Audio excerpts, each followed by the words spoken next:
Hello, my name is Richard McMurtry, and I am the founder of an organization called Californians for Peace in Israel Palestine. This organization is dedicated to doing grassroots outreach throughout California for the purpose of developing support for a unique path to peace for both Jews and Palestinians in Israel Palestine.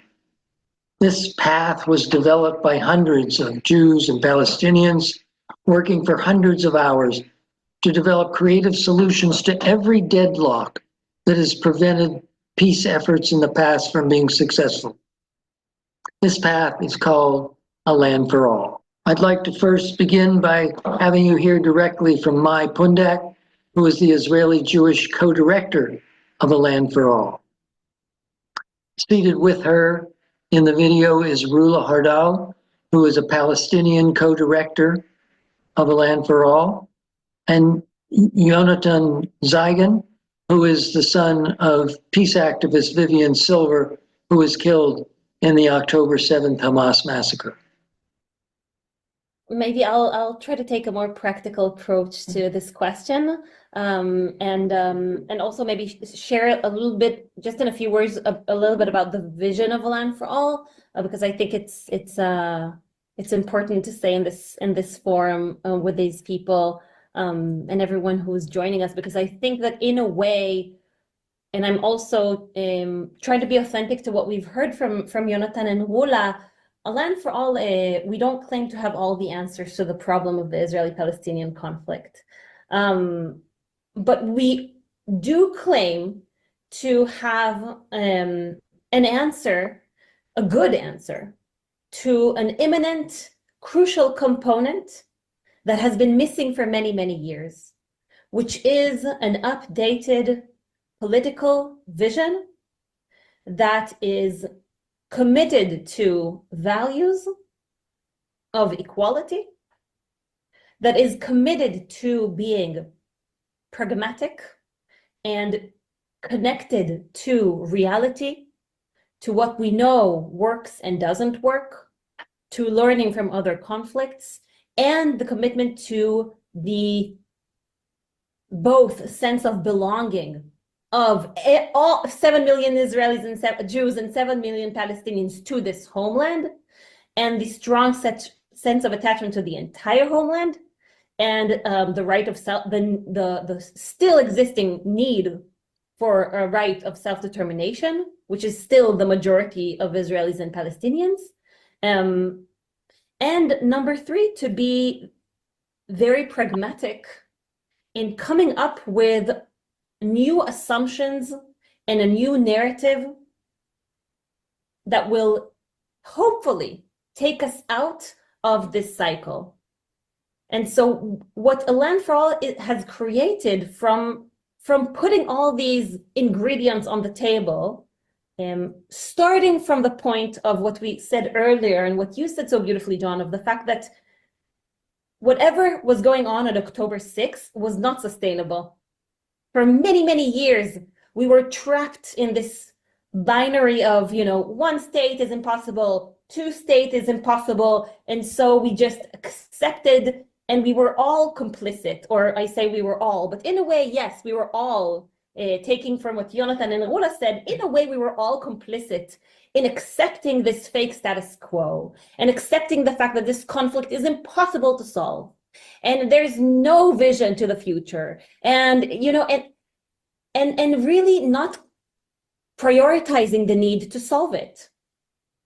And one of the things that have been missing, and I think about also political change, right? Like we are in a moment where political change is needed. One thing that is needed for political change is political vision.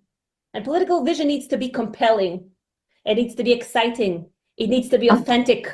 It needs to be pragmatic and practical. It needs to be something that can actually work. It needs to learn from mistakes and learn from successes. It needs to be inclusive. It needs to be all those things. And that's what we are offering at A Land for All. And I'll say one word personal and then a few words just about the vision itself, because I believe it's important, which is for me, as a woman, as a mother, as someone who's been an activist for many, many years, I remember myself losing hope. And this is 5 years ago, right? When I came, I was living in the States for a couple of years. I came back to Israel. There were endless cycles of election in Israel, 5 cycles of elections in 3 years. And no political leader was telling me, how the hell am I supposed to raise my kids here without sacrificing them for nothing? And that for me as a young mother was unacceptable. It was unacceptable that that's the best the Jewish people had to offer me, right? Like the Jewish people, we are famous, infamous for having political vision. So how is that the best people can offer me is just more of the same.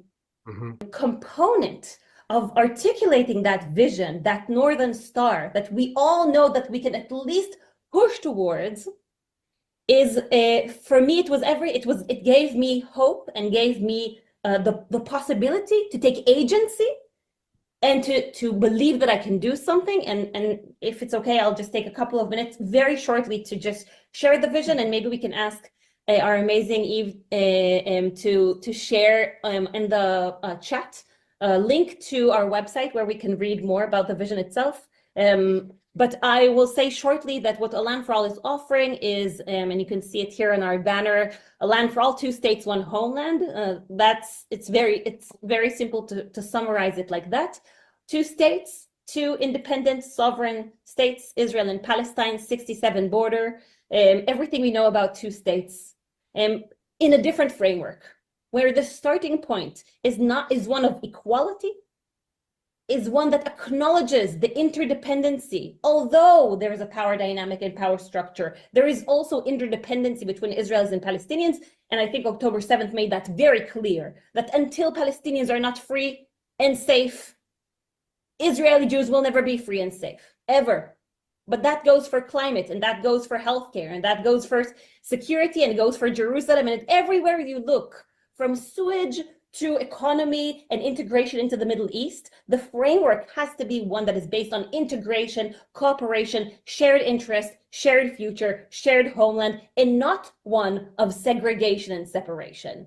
It cannot be based on that. It cannot physically be based on that and morally based on that. And so translating that understanding of the reality into a political framework means that yes to 2 states, and also under a framework that we call for shared institutions to take care equally and collectively with shared values and shared interests on our shared future. So again, climate, water, Jerusalem, some issues of healthcare, some issues of economy, we have to take care jointly. And moving towards a reality of freedom of movement, and eventually, gradually, with all the needed security steps on the way, to freedom of residency and differentiation between citizenship and residency, meaning that shortly Palestinians would be able to reside in Israel while they vote in Palestine, and Jews will be able, with no system of oppression, with no system of settlements, but as Jews, to reside in Palestine as permanent residents of Palestine.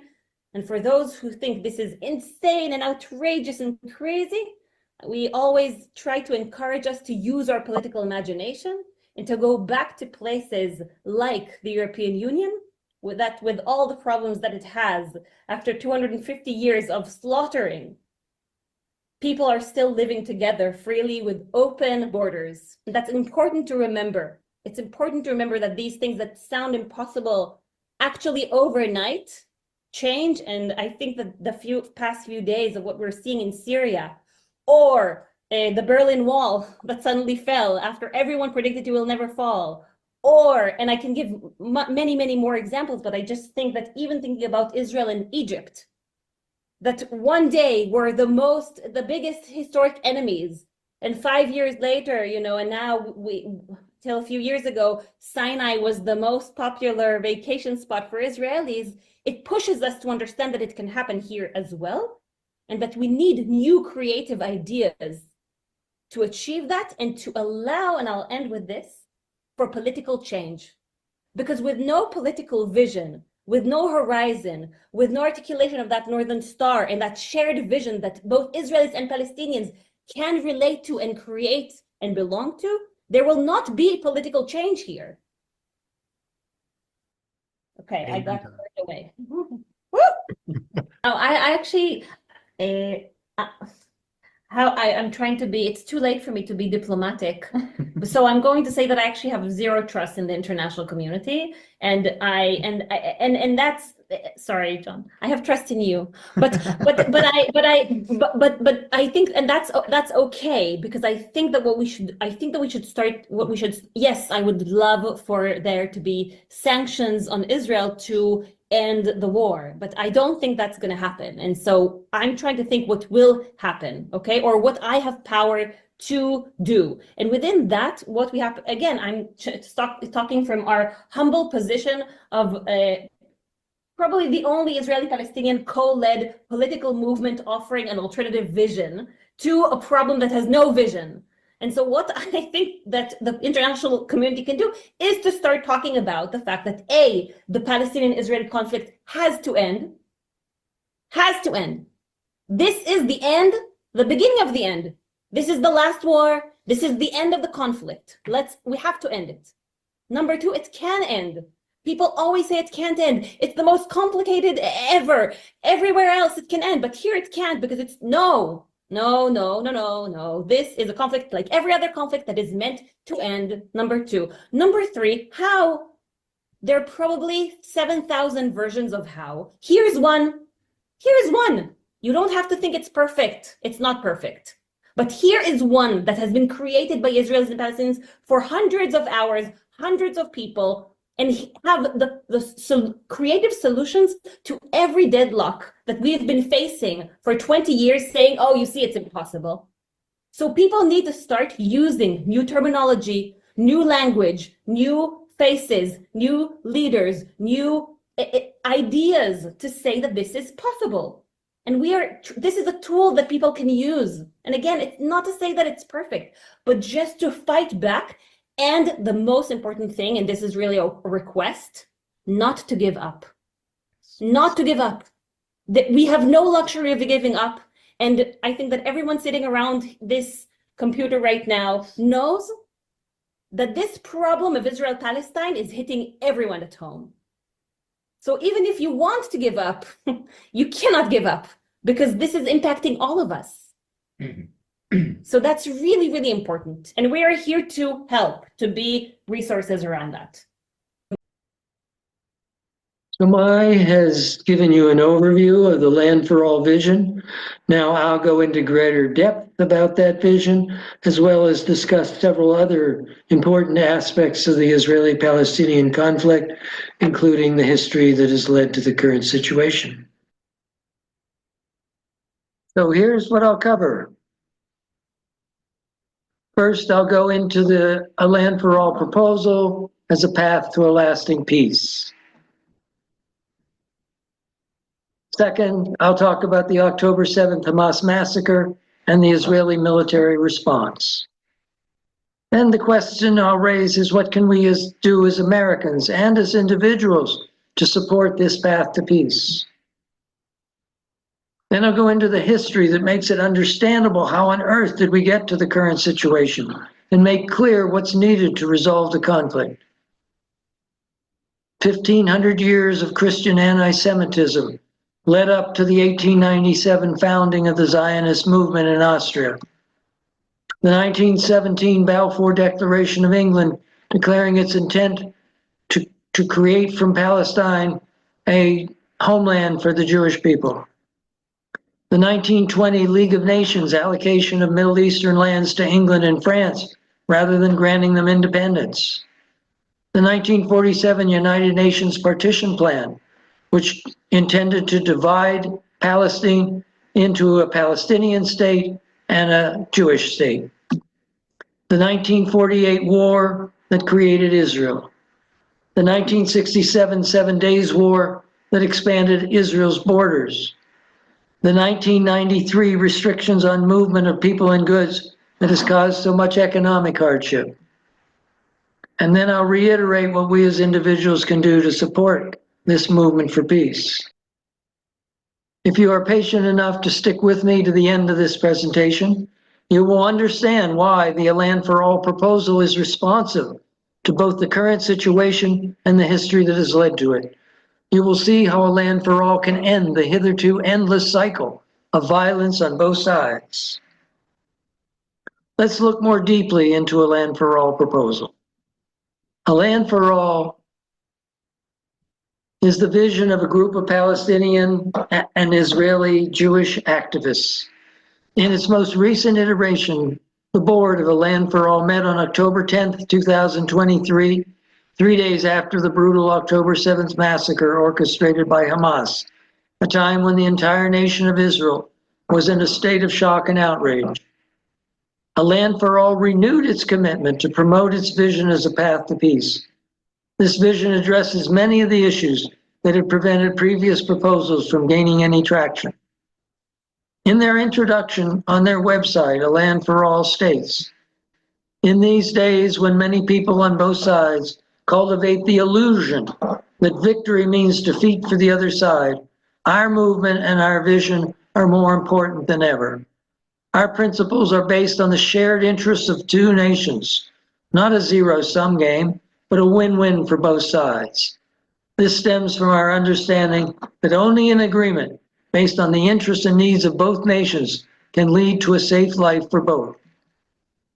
The essence of A Land for All is that there are two peoples, the Jewish people and the Palestinian people, made up of Christians and Muslims, and that both of these peoples have historical claims to this land as their homeland, and that the path to peace is not in either party trying to defeat the other through warfare, terrorism, economic blockades, closed borders, restricted political rights, discriminatory hiring practices, restricted movement throughout the land, but rather there's an opportunity for a deeper peace, one which respects the rights and needs of each other, and that addresses the economic dysfunctionality of the current situation, a dysfunctionality that gives rise to poverty and desperation and hatred, a dysfunctionality that leaves large numbers of people displaced from their homes, a dysfunctionality that dooms Israelis to perpetual warfare and acts of terrorist violence. The first element of this path is democracy for all, the creation of a confederation of two states, an Israeli state and a Palestinian state. The borders defined in this plan would be the June 1967 borders rather than the 1948 UN partition plan borders. Two states means two sovereign nations with democracy for both. The second element is freedom of movement for all, that these two states would not be characterized by closed borders to be defended at all costs from what is perceived as an enemy on the other side of that boundary line. Instead, the national boundary that separates Israel from Palestine would be a boundary that is open to travel by the people of both states, both for visiting friends, family, sacred sites, and for participation in an integrated economy. The economic blockade of the West Bank, East Jerusalem, and especially Gaza would cease. Israelis would be allowed to live in Palestine as Palestinian residents and voting in Israel as Israeli citizens. Palestinians would be allowed to live in Israel as Israeli residents and voting in Palestine as Palestinian citizens. The third element of the plan, justice for all, that the right of return guaranteed by Israel to Jews throughout the world would be extended to Palestinians displaced by the 1948 war and subsequent conflicts. In the 1948 war that created Israel, over 700,000 Palestinians were displaced from their homes. This effort of restitution or reparation would ideally be funded by an international cooperative effort. This element of the peace plan alone would be such a departure from the past 100 years of conflict as to give hope and warrant trust in this peace process by parties on both sides. It would be counterpoint to the disillusionment, hopelessness, and distrust that past peace efforts have created. The fourth element is Jerusalem for all. Jerusalem would be capital of both states with a joint commission appointed to manage the affairs of the city. The fifth element is a confederation for all. The Confederation would deal with joint matters such as water issues, the municipal management of Jerusalem, and other matters of joint interest, as well as hearing complaints by the ethnic minorities in both states should they arise.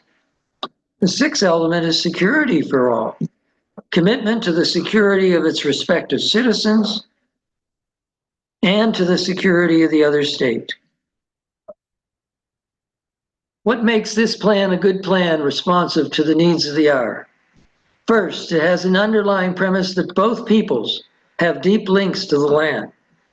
Second, it rejects completely that these two peoples are inherent enemies.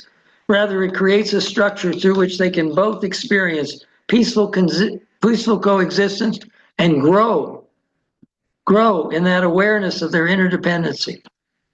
Third, it provides each with a sovereign state with the power to defend the interests of its citizens. Fourth, in making Jerusalem the capital of both countries, it acknowledges the importance of the city to both peoples. Fifth, it acknowledges the right of return for Palestinians. It gives a chance and a structure to undo or at least rectify to the extent feasible the damage done by the mass displacement of Palestinians so many decades ago. Sixth, it prevents the forced mass evacuation of the settlers in the West Bank.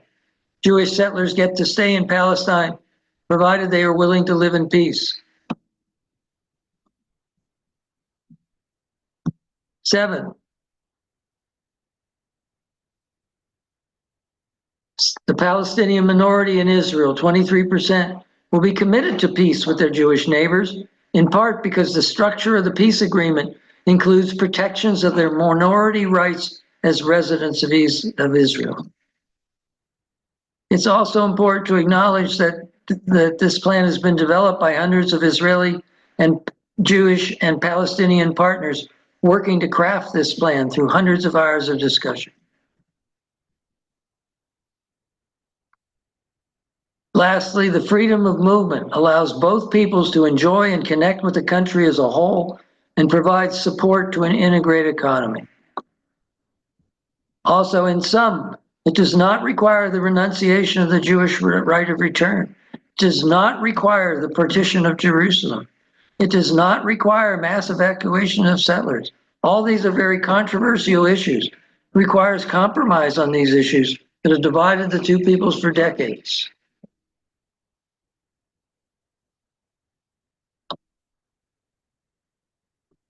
It addresses all major issues at once without postponing issues to an indefinite future date, as was done with the Oslo Accords of 93 and 95. With that said, there are certain preconditions that need to be put in place for this plan to succeed. One of these, and perhaps the most important, is that the international community, that is the US, the European Union, England, the Arab nations, need to jointly take a strong policy stand in support of a land for all as a path to peace, and ideally an international effort to fund it.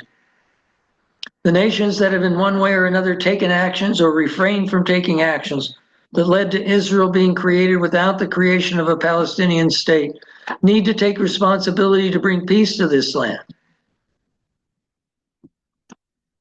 This is where we as American citizens have an important role to play.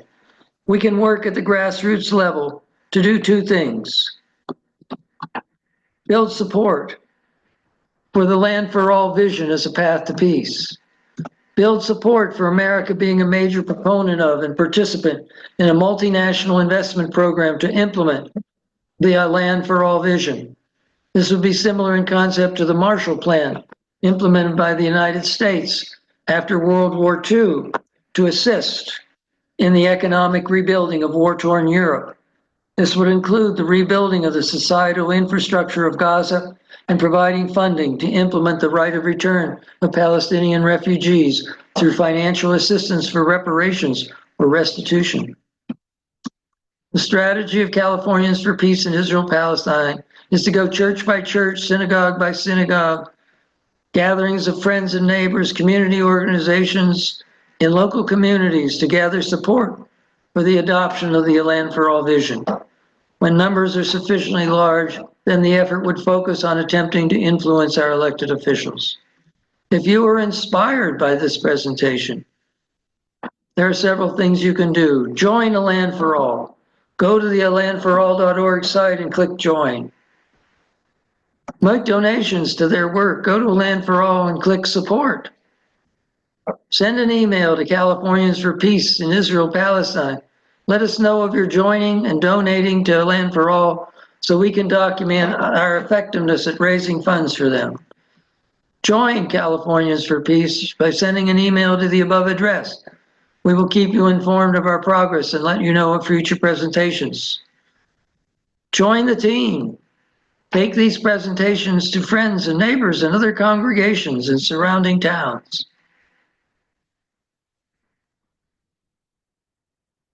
This is a slide that shows Gaza in relationship to the kibbutz, which were all attacked in the October 7th event. On October 7th, 2023, Hamas breached the Israeli-Gaza border in 119 locations. In total, 1,139 people were killed, 695 Israeli citizens, including 38 children, 71 foreign nationals, and 373 members of the security forces. 364 civilians alone were killed and many more wounded while attending the Nova Music Festival. They attacked military bases and civilian settlements, including several kibbutzim, that is agricultural communities, murdering civilians and setting homes on fire. Peace activist Vivian Silver of Kibbutz Be'eri was among the dead. About 250 civilians and soldiers were taken prisoner as hostages and transported to Gaza. About 53 alive hostages remain in captivity as of January 2025. Citing these numbers cannot do justice to the horror and brutality of what happened on that day.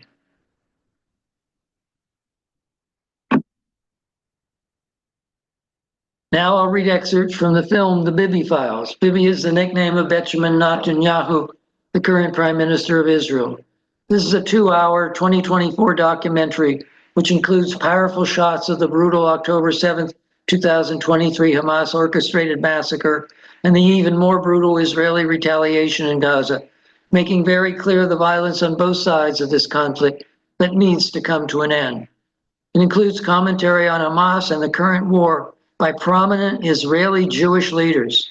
Please view the entire film by going to jot.film and let them know at support@joltspace.com that you heard of the film through Californians for Peace in Israel Palestine.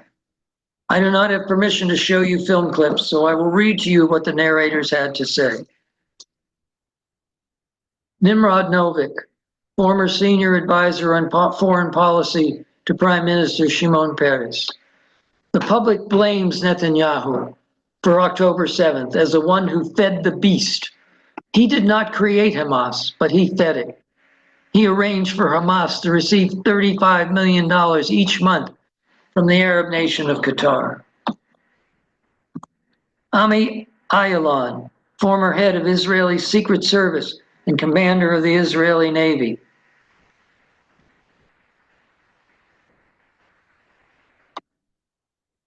Netanyahu arranged more than $1 billion to be transferred to the hands of Hamas because he believed he could thereby control the level of hatred. It's nonsense. He cannot control the flames. Again, Nimrod Novik.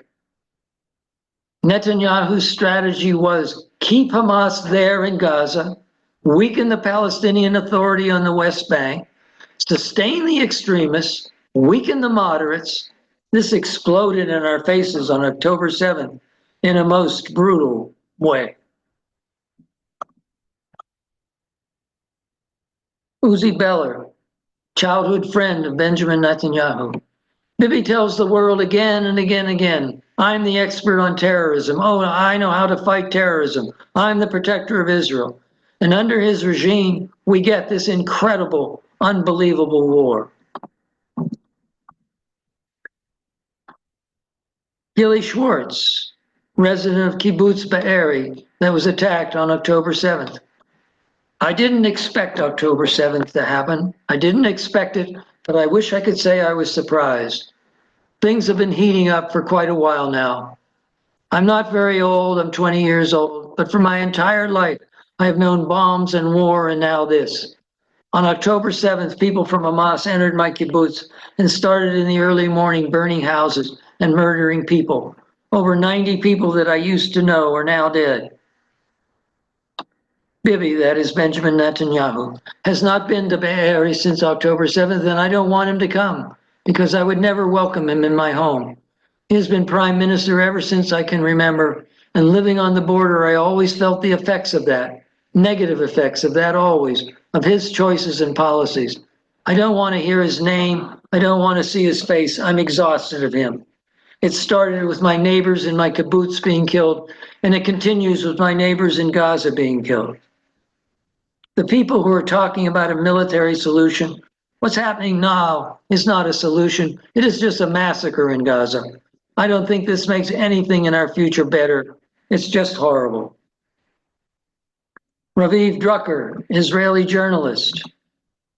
The far right in Israel wants a never-ending war because they think in their fantasy we can eradicate Hamas from the Gaza Strip, then we can eliminate Hezbollah from Lebanon, and then we can have a Jewish presence in Gaza and in South Lebanon. What has the bombardment done? The United Nations for the Office for the Coordination of Humanitarian Affairs reports 41,000 housing units destroyed, 200,000 units damaged.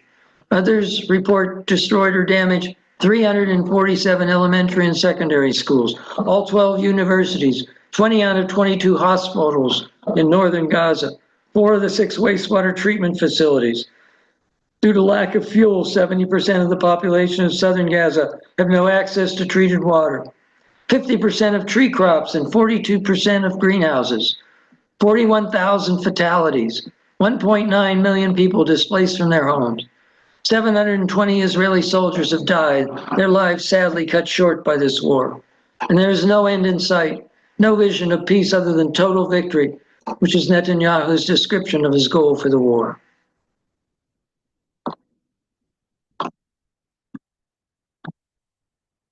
If we understand the history that led to this situation, we can better see why the Land for All proposal makes good sense as a path forward to peace, as a path to end the cycles of violence on both sides. What I hope to show in this history is that both Jews and Palestinians have a right to exist as sovereign nations, but in partnership with each other, sharing in the life of a common homeland, not as perpetual enemies. Let's begin by acknowledging that the Zionist movement founded in 1897 to create a homeland for Jews in Palestine had its roots in over 1,500 years of Christian anti-Semitism. During this several hundred-year period, there are literally hundreds of reported episodes of Jews being killed, synagogues burned, holy books confiscated, civil rights denied, special taxes imposed, requirements for special clothing identifying them as Jews imposed, restrictions on economic activity. Then the expulsions and large-scale attacks began. 1291, King Edward expelled all Jews from England. In 1391, thousands of Jews were killed by Catholics in Spain, and thousands more converted to Catholicism rather than be killed or expelled from their lands. In 1492, the kingdoms of Castile and Aragon, which is Spain, expelled 200,000 Jews. In 1543, Martin Luther, the leader of the Protestant Christian Reformation in Southeast Germany, wrote, "If we wish to wash our hands of the Jews' blasphemy and not share in their guilt, we have to part company with them. They must be driven from our country, and we must drive them out like mad dogs." In 1648, the uprising of the Cossacks of Ukraine against the Polish nobility also saw the killing of tens of thousands of Jews. For a while in the 1800s, it appeared that the persecution of the Jews was coming to an end. There were periodic waves of efforts to emancipate the Jews in many countries, that is, remove the discriminatory taxes and restrictions against Jewish economic activity, mobility, and political participation. But then, in 1881, after the assassination of Alexander, the Tsar of Russia, several waves of violence against Jews swept across southern and southwestern Russia in what is now the Ukraine and Poland. During these pogroms, thousands of Jewish homes were destroyed, many families were reduced to poverty, and large numbers of men and women and children were injured in 166 towns. These waves of violence and their aftermath led over 2 million Jews to emigrate to the United States between 1882 and 1914. Meanwhile, in Austria, where Zionism would later be born, in 1882, August Rolling, who occupied a position in Bible studies at the German University of Prague, asserted that Jews used Christian blood in their rituals. In 1895, Karl Lueger, the so-called Liberal Party, became the leader of the most successful anti-Semitic movement in 19th century Europe. His party won a majority in the Viennese municipal elections in 1895. It was in this context of growing anti-Semitism in which Theodor Herzl, an Austro-Hungarian Jewish journalist, lawyer, writer, playwright, and political activist, founded the Zionist movement in 1897. Herzl had grown to believe that anti-Semitism could not be defeated or cured, only avoided, and that the only way to avoid it was the establishment of a Jewish state. Though he toyed with accepting the British offer to create that state in Uganda, it was really his desire and that of the movement he founded that the state would be created in Palestine. He was aware of the potential clash of peoples that would result from creating a Jewish state in a land inhabited by Arabs. In his diary in 1895, he wrote, "We must expropriate gently the private property of the estates assigned to us. We shall try to spirit the penniless population across the border by procuring employment for it in the transit countries, while denying them employment in our own country." During the time that Herzl was active, Palestine was part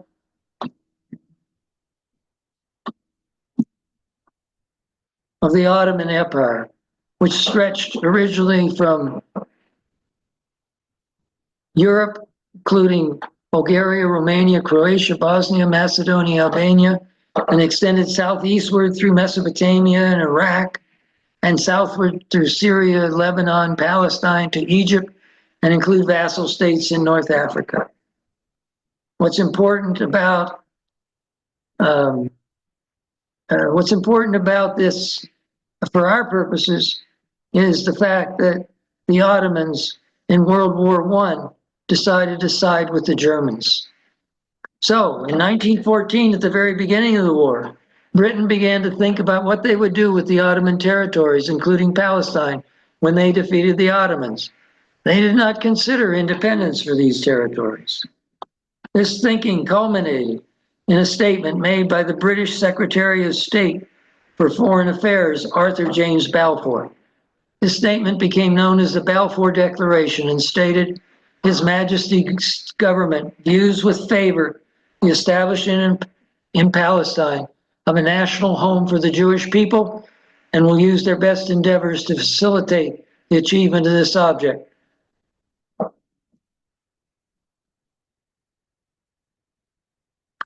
When the Allies, principally England, France, Italy, Russia, and the United States, won the war, instead of granting the countries of the Middle East their independence, the victors divided the spoils of war. France got Syria and Lebanon, England got Iraq, Palestine, and Transjordan. The League of Nations granted to England and France a mandate to govern these areas with special responsibilities. The two world powers were not to annex the territory to their own countries, but rather were to administer them as a sacred trust of civilization to develop the territory for the benefits of its native peoples. Despite these high-sounding intentions, the mandate of the League treated Palestine very differently. It authorized the designation of a Jewish agency to represent the interests of the Jewish population in Palestine. No such agency was designated to represent the interests of the Palestinian majority. As stated in a confidential memo in 1919, Balfour set out for the British cabinet his assessment of the situation in Palestine. The contradiction between the covenant of the League of Nations and the policy of the Allies is even more flagrant in the case of the independent nation of Palestine. For in Palestine, we do not propose even to go through the form of consulting with the wishes of the present inhabitants.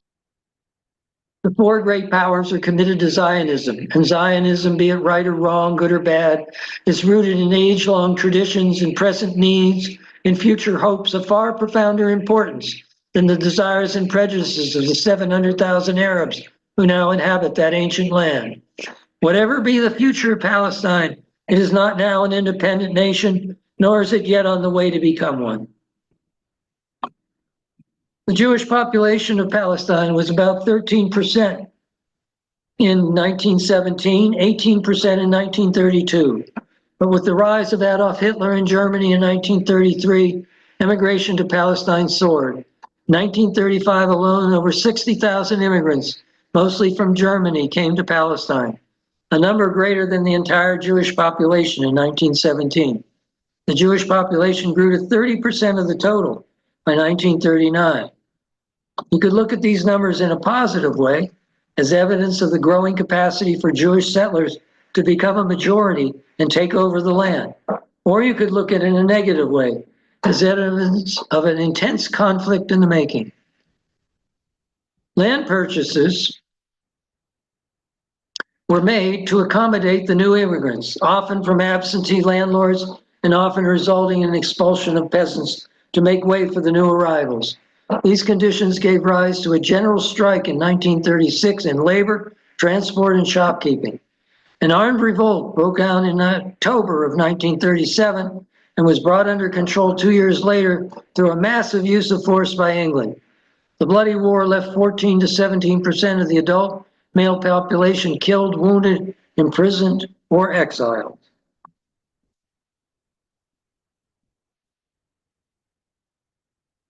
After the assassination of the British District Commissioner for the Galilee, the authorities deported virtually the entire Palestinian national leadership, including the mayor of Jerusalem. The next major event was the British dumping the Palestinian problem onto the lap of the United Nations. The United Nations came up with a plan to partition Palestine into a Jewish and an Arab state. The UN partition plan allocated most of the land to Israel, 56%, despite Palestinian Arabs constituting 2/3 of the population. The area comprising Jerusalem and Bethlehem was to be an international territory administered by the UN. The predominantly Arab city of Jaffa was to be an Arab enclave within the boundaries of the Jewish state. The Jewish Agency in Palestine, led by David Ben-Gurion, supported the plan, seeing it as a stepping stone to future territorial expansion over all of Palestine. The Arab Higher Committee, the Arab League, and other Arab leaders and governments rejected the plan because not only did Arabs form a 2/3 majority, they own most of the territory. The Arab countries also indicated an unwillingness to accept any form of territorial division, arguing that it violated the principles of national self-determination in the UN Charter that granted people the right to decide their own destiny. The UN partition plan was never implemented.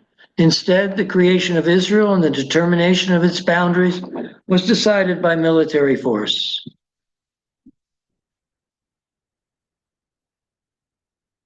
When the UN voted to adopt the partition plan in November 1947, the Zionist movement's military and civil structures were backed by both of the nascent superpowers of the post-World War II era, the United States and Russia.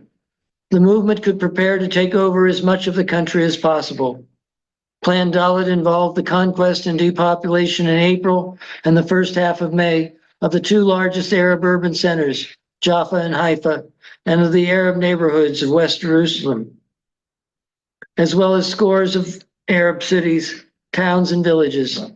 Thus, the ethnic depopulation of Palestine began well before the State of Israel was proclaimed on May 15, 1948.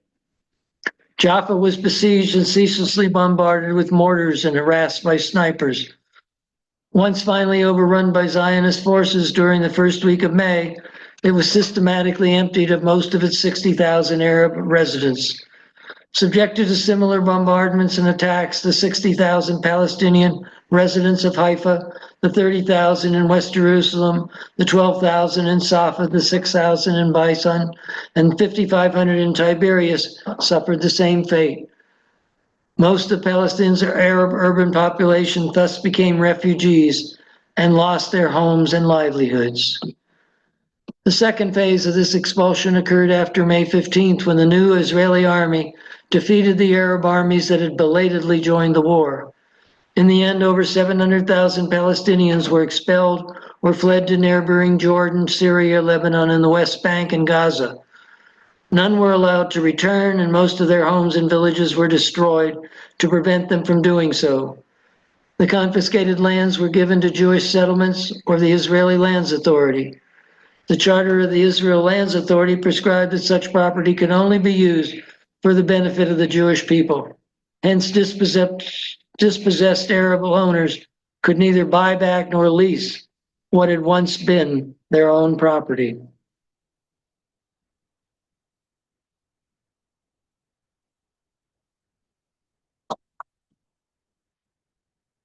The map on the left shows the UN partition plan, in which 56% of the land, as shown in dark orange color, was to be the Jewish state, and the remaining 44%, as shown in the tan color, was to be the Palestinian state.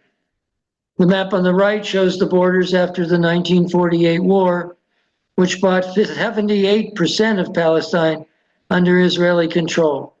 Notice how much smaller the green area was compared to the light orange area, light tan area. The Israelis might have taken over all of Palestine were it not for the Arab Legion, which prevented Israel from conquering the West Bank and East Jerusalem, keeping it for the country of Transjordan and denying it to the Palestinians. The thoughts of David Ben-Gurion are useful to understand what happened in 1948. Ben-Gurion, who had immigrated to Palestine from Poland in 1906, was the head of the Jewish Agency in Palestine in 1935 and was a leader in the movement for an independent state. In a letter to his son in October 1937, Ben-Gurion explained that partition would be a first step to possession of the land as a whole. The same sentiment that acceptance of partition was a temporary measure beyond which Palestine would be redeemed in its entirety was recorded by Ben-Gurion on other occasions, such as at a meeting of the Jewish Agency Executive in June 1938. The most significant boundary change occurred 20 years later when the 1967 war broke out. A lightning first strike by Israeli Air Force destroyed most Egyptian, Syrian, and Jordanian warplanes on the ground. This gave Israel complete air superiority, which provided absolute advantage to its ground forces. Israeli armed columns thus were able to conquer the Sinai Peninsula, the Gaza Strip, the West Bank, including Arab East Jerusalem, and the Golan Heights in 6 days. I'm going to skip over the next 25 years of history, including the murder of Israeli athletes at the Munich Olympics in '72, the suicide bombings, the airplane hijackings, the wars in Gaza and Lebanon, the slaughter of Palestinian civilians in the refugee camps of Sabra and Shatila in Lebanon, the bulldozing of Palestinian homes, the Intifada, the rise of Hamas in response to the PLO's negotiating away the chance of an independent Palestinian state. That whole group of topics is grist for a whole separate presentation, but these realities need to be at least mentioned. What I'd like to talk about instead is the impact of restriction of travel in the post-1993 period, and why the freedom of movement is such an important plank of the vision of a land for all. In 1993, Yitzhak Rabin, Israeli Prime Minister, shook hands with Yasser Arafat of the Palestinian Liberation Organization, the PLO, on the U.S. White House lawn in the presence of U.S. President Bill Clinton, officially acknowledging the signing of the Oslo Peace Accords. There was so much hope at this time that at last Israel and the Palestinians were on the road to peace. However, Palestinian negotiators in Oslo and Washington were appalled at what Arafat had agreed to in private. They saw these agreements as laying the ground for continued loss of Palestinian land, to increase settlements of Israelis in the West Bank, and hence the loss of any hope of a Palestinian state on the West Bank and Gaza. Arafat, unknown to his negotiating team, had opened secret communications with representatives of the Israeli government. He had agreed to recognize Israel's right to exist in exchange for giving the PLO limited authority to administer a small fragment of the West Bank and Gaza, principally to guarantee security. His hope, which had proved to be groundless, was that given a foothold in Palestine, he would be able to negotiate for more. What the Oslo Accords of 1993 and the follow-up Accords of 1995 did was to carve the West Bank into a patchwork of areas, areas A, B, and C, with the light blue of Area C containing over 60% of the territory and remaining under Israeli total control. Area A were Palestinian cities shown in black, constituting 18% of the total area, in which the Palestinian Authority was granted administrative and security control. And Area B, shown in orange, contained 22% of the area, and Palestinian Authority was to have administrative control, but Israel would retain security authority. Construction of housing for Israeli settlers was to continue.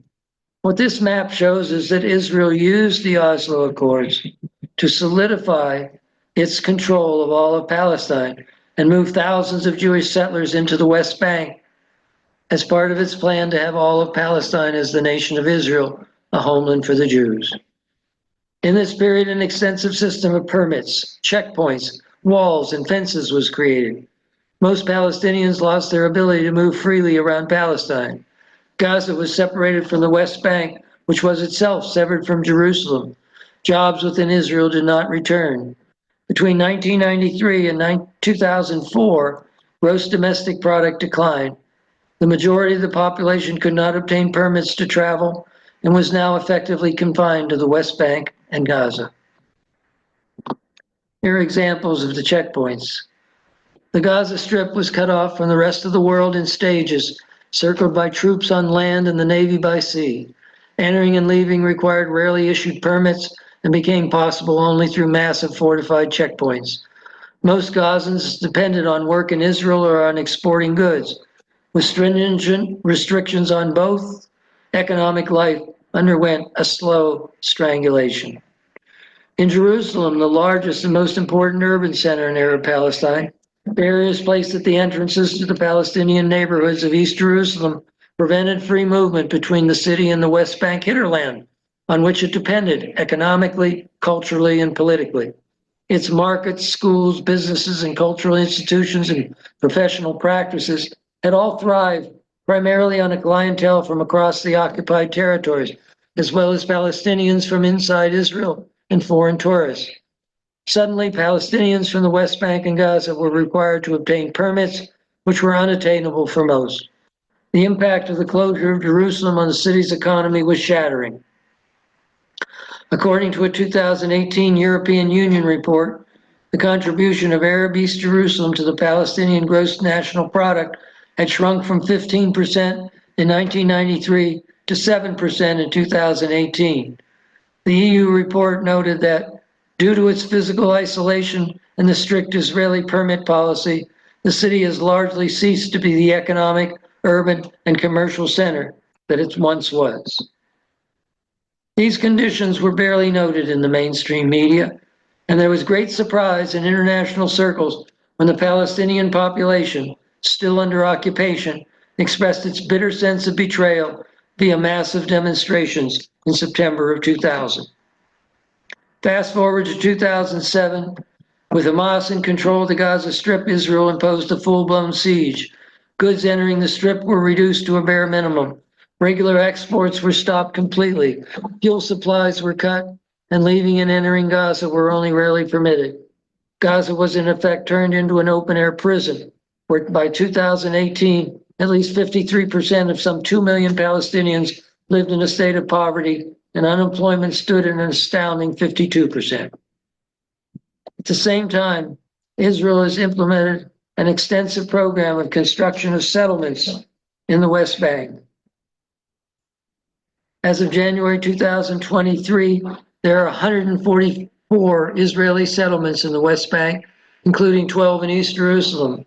In total, over 500,000 Israeli settlers live in the West Bank, excluding East Jerusalem, with an additional 220,000 Jewish settlers in East Jerusalem.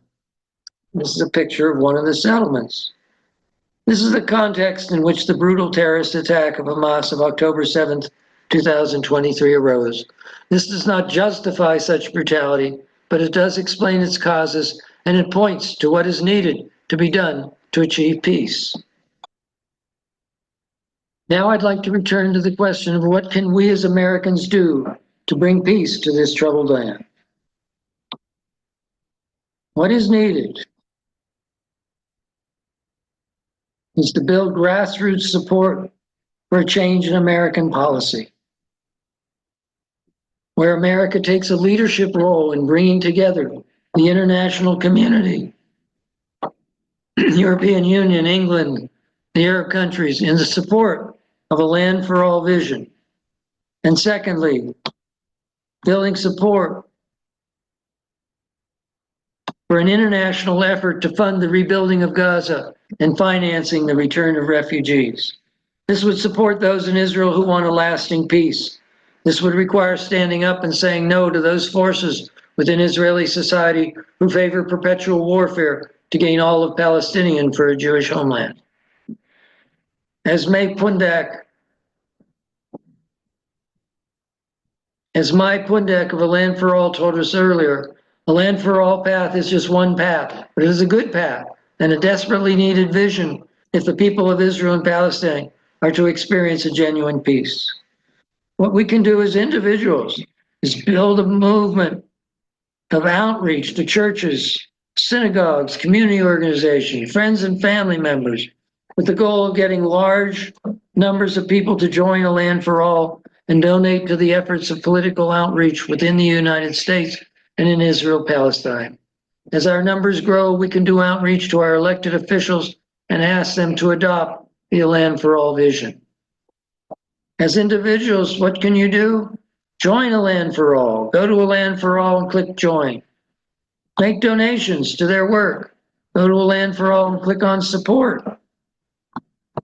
Send an email to Californians for Peace in Israel Palestine.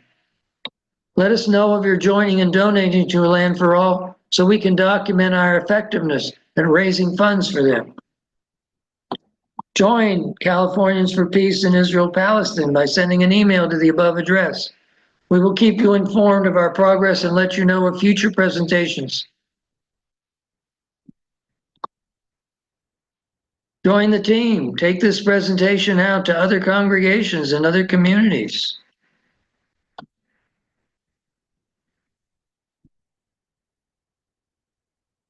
Invite your friends and neighbors to come and hear this presentation. Here are the credits for the sources for this presentation. 100 Years War on Palestine by Rashid Khalidi, an excellent book. Can We Talk About Israel? Daniel Sokach, CEO of the New Israel Fund.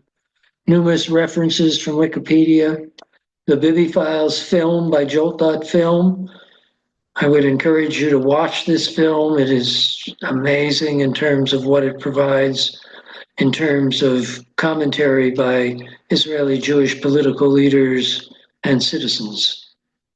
Of Pain, Vision, and Hope, A Land for All, a YouTube made in December of 2024.